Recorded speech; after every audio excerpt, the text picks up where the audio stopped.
Dans mon éthique, les- quand j'ai une page devant une page blanche, j'essaie de mettre ce que j'ai de meilleur en moi, pas ce que j'ai de pire. Pour moi, ça fait partie de la notion du devoir. Je ne veux pas qu'il y ait de querelle. Il y a beaucoup de récits autobiographiques où ça ressemble fort à une littérature de ressentiment. Moi, je ne suis pas dans le règlement de compte, je suis plutôt dans la réconciliation. Je m'appelle Farid Boudjelal et je suis né en 1953.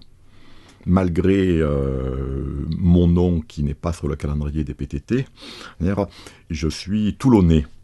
Et donc je suis né en 53 à Toulon, ce qui est déjà le siècle dernier. Et avant de parler de ce travail spécifique que je peux faire, je suis un auteur de bande dessinée et puis c'est la bande dessinée, c'est d'abord une réalisation personnelle. Le fait que j'ai pu faire ce métier, c'est déjà extraordinaire. Et avant même de parler du contenu de mes albums, dire qui évidemment qui s'inspire énormément de ma vie, d'abord c'est le désir de m'exprimer donc dans ce support qu'est la bande dessinée, et qui fait que je me considère d'abord comme un auteur de bande dessinée. Et, et avec bon, des spécificités. Hein. Et je me considère aussi, avant de me considérer comme algérien ou arménien, je me considérais d'abord comme toulonnais.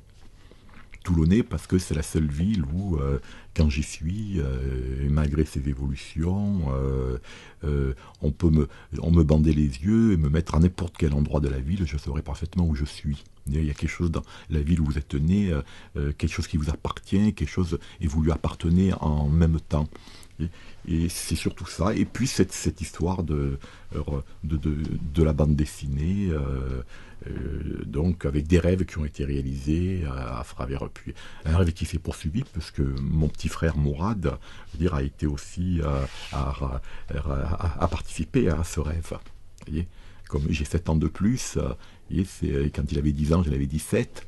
Et donc ça a été aussi un apport, des Boudjelal, un apport important à la bande dessinée. Je pense que si on n'était pas venu au monde, la bande dessinée aujourd'hui serait très différente.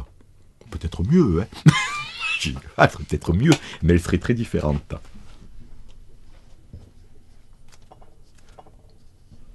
Le personnage d'Abdullah, il m'a fait sortir de l'épique. C'est-à-dire des histoires de western, de ce que mon frère a édité avec Soleil, pratiquement. Vous voyez, heureusement, je me suis retrouvé avec mon frère par loyauté, parce que c'est mon petit frère. Mais ce que mon frère a édité, c'était de l'épique. Et moi, je suis le personnage d'Abdullah dans les années 70. Début des années 70, Abdullah me fait sortir de l'épique. D'un coup, je crée un personnage. D'abord, je fais des gags, toujours le même dessin. Dans les années 90-2000, c'est devenu vraiment très audacieux de faire ça. Moi, je le faisais déjà dans les années 70. Vous voyez, sauf et c'était pas évident aussi quand je faisais ça, ces audaces. J'en ai fait d'autres. Je pense que ça vienne d'un jeune issu de l'immigration, d'un arabe. Je veux dire, j'étais forcément perçu comme quelqu'un qui était et qui avait comme qui ne pouvait être que dans le témoignage. Je veux me présenter d'abord comme un auteur de bande dessinée. Le sujet importe peu finalement. Je crois que c'est Godard qui disait que le premier sujet du cinéma, c'était le cinéma lui-même. Ben, je crois qu'en bande dessinée, dans tous les arts narratifs, c'est la même chose. D'abord le médium lui-même, et après arrive le sujet. Et Abdullah est né donc dans les années 70. C'était la première fois que je créais un personnage finalement qui était proche de moi. Dire sur lequel je pouvais il pouvait dire des choses des questions que je me posais. Et il y avait une bande dessinée de Moebius qui venait de paraître qui s'appelait Cauchemar blanc. Et c'est une bande dessinée, je me dis, que j'apprécie, je dis, parce que c'est une bande dessinée qui n'est pas, c'est pas une bande dessinée sur l'immigration, mais c'est une bande dessinée sur le racisme, sur la lâcheté des racistes, des ratonneurs. Parce que son personnage, il ne le connaît pas. Il est là sur sa mobilette, il n'a pas de visage. Abdullah, c'est le contraire, c'est son visage, d'une certaine manière. Il est là pour se faire ratonner. Abdullah, je le connais. Vous voyez, c'est ma chair, c'est mon sang, Abdoulaye. Quelque part, bon, c'est cet avantage que j'avais sur... Oui. Attention, le Cauchemar blanc est une très grande bande dessinée, hein, je ne veux pas du tout la minimiser. Mais moi, je suis un peu l'antithèse de Cauchemar blanc, quoi. C'est-à-dire, c'est un peu Abdoulaye, le visage de cet immigré, sa pensée, c'est ce qu'il est.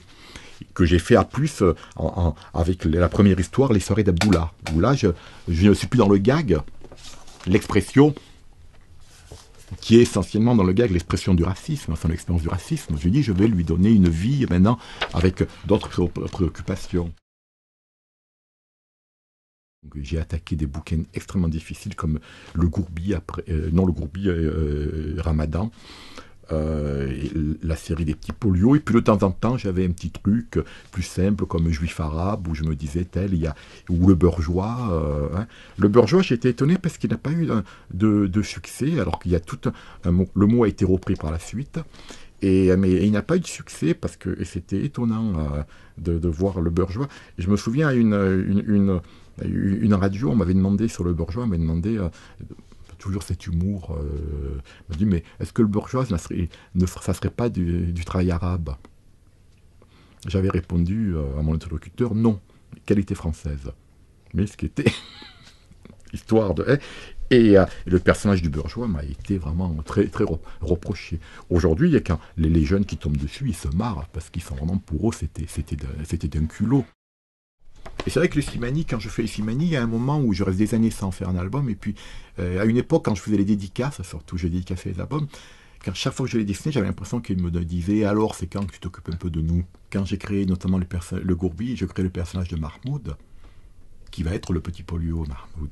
Et Mahmoud, en fait, il est rocker, il a une banane, ses seuls points communs avec moi, c'est peut-être son humour et sa patte folle.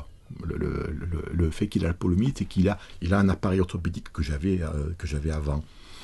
Et quand j'ai fait Petit Polio, finalement, le personnage de Mahmoud s'est vraiment rapproché de moi. Il est devenu, plus il rajeunissait, plus il était proche de moi, d'une certaine manière.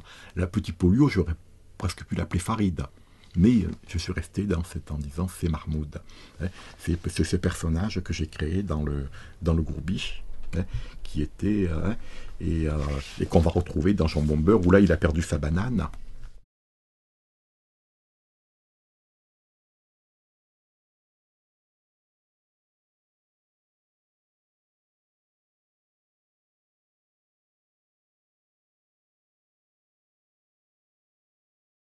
Je suis arrivé d'ailleurs dans le métier, je crois que je ne savais pas dessiner, j'ai pratiquement appris à dessiner en même temps que je publiais.